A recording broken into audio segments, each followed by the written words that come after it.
Hello everybody.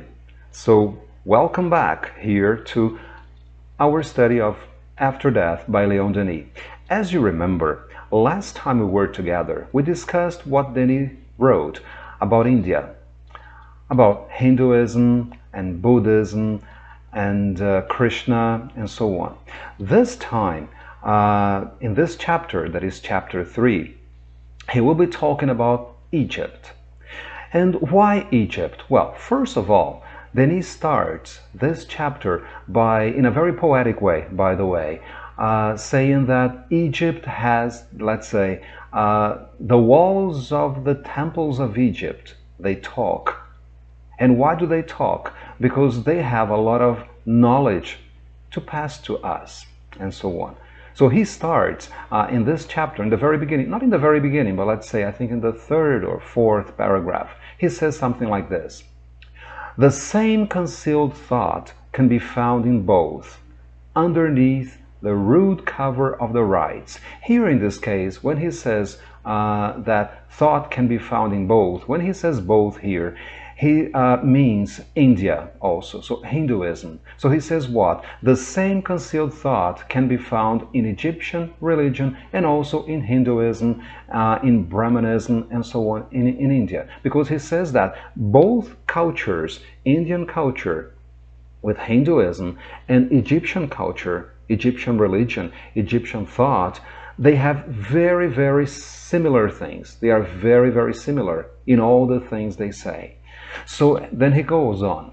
Egypt saw the secrets of its vitality and of its historical role reside in the occult doctrine of its priests, carefully veiled by the mysteries of Isis and Osiris.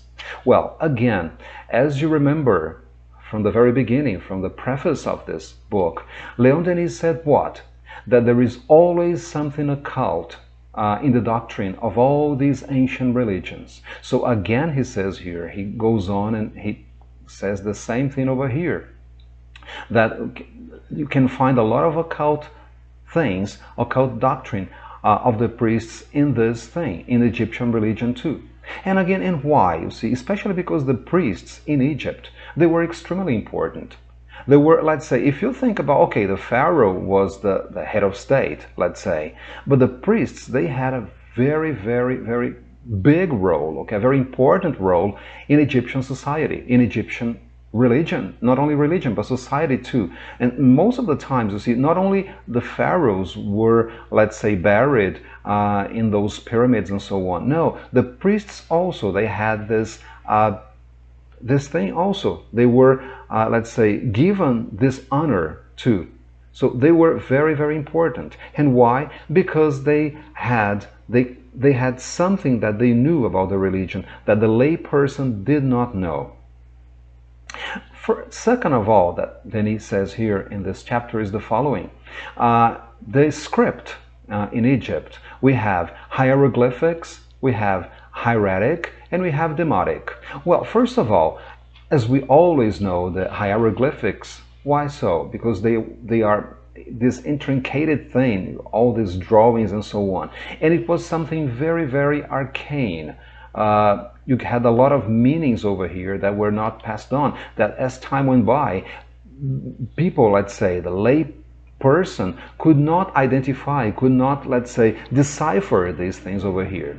We also have the hieratic and the demotic. Well, hieratic, you see, in fact, it comes from ancient Greek, from heratika, in fact, and it means priestly. Roughly, it means priestly. And why? You see, it was the language, it was the script used, especially in literature, in business, in documents, and in papers in general, for example. And the demotic, that is the other script, it comes also the name from the ancient Greek, that it means demotikos. And demotikos means popular. So it was the, let's say, the script more used popularly, let's say, to write a note, to write a letter, and so on. As time went by, hieratic really replaced even the demotic. Okay, so it was something like this. So as you can see, and for example, all the manuscripts, the important manuscripts in religion, for example, they were, let's say, they were used, they were written in the script, in the hieroglyphics. For if you think about the Book of Dead, for example, in ancient Egypt, it is all written in this script, hieroglyphics. So again, and then as you can see, and as I told you before, and as Denis says there in this chapter, hieroglyphics many times, most of the time, as time went by, you see, the lay person could not identify it, could not, let's say, visualize the symbols that were behind all this script over here. And he goes on like this. Hieroglyphics possessed a tribal sense and could only be deciphered with a key. The law of analogy that rules the three worlds, natural, human, and divine, and allows to express the three aspects of all things. So as you can see here, what Denis says is what? That hieroglyphics, they possessed a very, very deep sense, something really, really hidden over there that could only be deciphered with a key. And who possessed this key? The priests. Those people who were, let's say, initiated in the mysteries of Isis and Osiris, in the mysteries of the gods. That's why. Then you have, thus, in the same sign, the adepts read simultaneously the principles, the causes, and the effects. And this language had an extraordinary power to them. So as you can see here, what Denis says is what? Hieroglyphics really, really had, let's say, a hidden meaning, an arcane meaning that only those who were initiated in the rites, the priests, they were able to see, they were able to decipher, they were able to read them, and so on. Then we cannot forget something else about Egypt. We had Akhenaten and Nefertiti, for example. They were from the 18th dynasty, let's say about 3,000 and something before Christ. And what happens here? Why are they so important if we start thinking about Egypt, for example? Well, Akhenaten, he was, let's say, the pharaoh who decided to have the cult, decide to, let's say, to institutionalize the cult of the one God, Aten. There was the disk god, the sun god. And but let's think about something.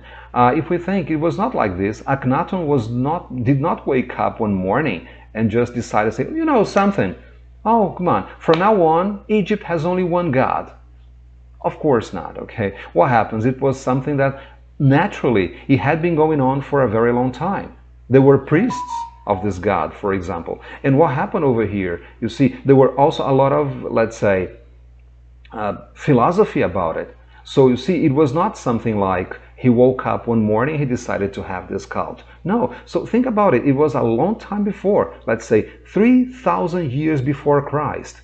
And a pharaoh in Egypt decided that to have this god, only one god. And Aten was the only god. He was, let's say, just like if you think about Yahweh of the Hebrews, of the Israelites, he was the same. He was the only God.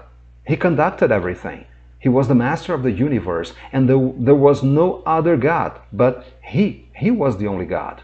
So think about it. In Egypt, so as you think about Egypt, all these things, all the concepts that Egypt had, it's something very important. And Nefertiti was his wife. She was very important also in this cult. Both of them, they were really part of that. Then we can think about Ma'at, a goddess, an Egyptian goddess. And who was Ma'at, by the way? So first of all, she had this ostrich feather in her head. Over here, you see. And what happened over here? She was really, really important. Why? Because she was the goddess of truth, let's say, of justice. And she had a very, very important role, let's say, in the hall of justice. So when a person died, that person's soul went before the gods, all the gods. And what happened? You see, the deceased person's heart was weighed. And you see, and what happened? Ma'at over here, as you can see here, you have Ma'at's feather, and you have the heart of the deceased. And if there was not a very good balance, for example. What happened? If his heart was not, let's say, was not lighter than the feather, so this soul was going to face a terrible fate, let's say. And what was this fate? As you can see here, you have Thoth, and you have Anubis, and you have Ma'at. And here on the right, there is this god here who was Ammit. And who was Ammit? So if the person, well, this deceased person, had not been a very nice person here on earth, what happened? And his heart was not that light, was guilty, a guilty heart. What happened? Ammit devoured this soul. And Ammit, as you can see here, it's a very interesting deity, because you see he had the face of a crocodile. His torso was a lion or a leopard, and his hind legs and his hind part was of a hippo. And why these three animals? Because think about it, these were, let's say, the most ferocious animals that Egyptians knew at that time. Well, they lived next to the Nile, near the Nile. The Nile was part of their lives. So what happened? Many crocodiles were there, and let's think about it. Crocodiles did not go on and say, hello, have a nice day. Of course not, okay? You also had the hippos, and well, just try and put your hand inside a hippo's mouth. You can imagine what is going to happen. And also the leopard or the lion. So this kind, and it's interesting because this deity was not a demon.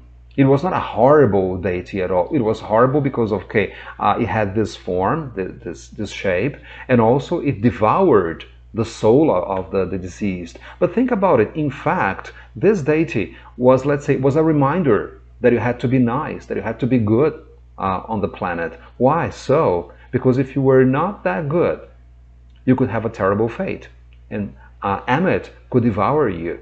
So Ammit was much more like a reminder, saying, look, be nice, otherwise you know what is going to happen. So Ma'at, as we can see here, Ma'at was both the goddess and the personification of truth and justice. Her ostrich feather represents truth. Ma'at is a symbol of ancient Egyptian concepts of truth, balance, order, harmony, law, morality, and justice. So as you can see here, it's something really interesting, it's something really bad to think sometimes, that ancient people, let's say 3,000 years before Christ, 4,000 years before Christ, 5,000 years before Christ, thinking that they were horrible people, that they were very primitive spirits who did not know order, did not know harmony, did not know law, balance, morality, and etc. That's not true at all. Because if you think about this goddess over here, Ma'at, for example, she was the representation of all this.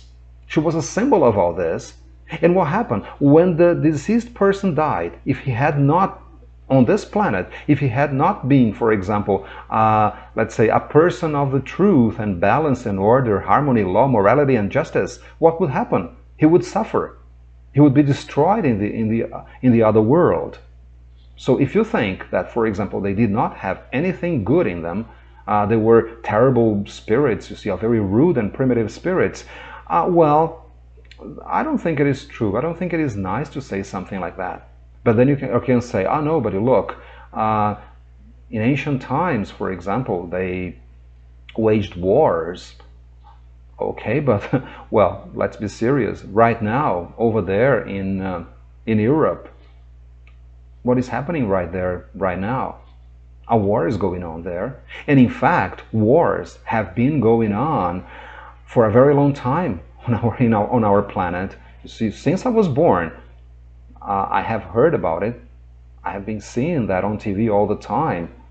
See, so it's really hard to say that only at that time people were bad. Only at that time we had all the spirits were very primitive, because that's not true at all. And that's exactly what Denis is saying here in the beginning of this book. Look, we have to look at ancient times with other eyes, let's say, using other kind of concepts other kind of thoughts, and so on. And let's think about this also. In the Book of the Dead, spell number 125, here we can find what? We can find what happens in the Hall of Justice when the person died here on earth and his soul went there to face his destiny, to face his judgment over there. And what happens? Here we have, the spell is like this. It goes like this. What should be said when arriving at the Hall of Justice? Purging, and here we have the name of the person. Let's say purging Tom or John or Peter, whatever. So purging this person of all the evil which he has done and beholding the faces of the gods. So what happened? As soon as the soul entered the Hall of Justice, even before his heart was weighed there against the feather of Ma'at, what happened? He had to, let's say, to say these things over here. And not everything, here it's very, very long. But what happened here, I pick it up only some of them that I consider really important. We have here, he has to say, or she has to say, they have to say, I have done no evil. I have not slandered a servant to his master. I have not caused pain. I have not killed. I have not turned anyone over to a killer. I have not caused anyone suffering. And this is only part of that, a very, very short part. There is a lot more, okay? There are many other, let's say, sentences like this, okay? I have not, I have not, I have not, I have, and so on. And why so? So everything that is here, everything that, let's say, the deceased person should say, it is really important. Why? Because in this case over here, he's saying exactly what? Look, I was a very good person when I was there on earth. And as I was a very good person, I deserve a good afterlife. So if you think that a person, when a person died, his soul had to recite all these things here in front of the gods, when he was facing the gods, think about it. Do you think that in society, people were, let's say, evil, that they were not good, that it's hard to say that everybody was bad at that time? No, come on. They had, only when Jesus arrived on earth, we had, let's say, law, we had love. No, because think about it. If a person has to say this, for example, I have done no evil, I have not caused pain. If you have not caused pain, think about it. You love your neighbor.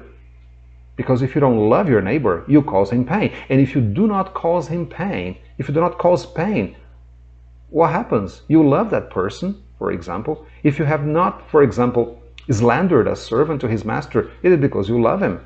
Because if you don't love him, you're going to slander that person. If you had killed, or if you have not turned anyone over to a killer, for example, or if you have not caused anyone suffering, what does it mean?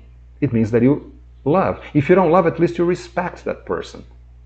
You respect your neighbor. So this kind of concept is really interesting to see why. It's interesting to see that this concept of love and respect is there.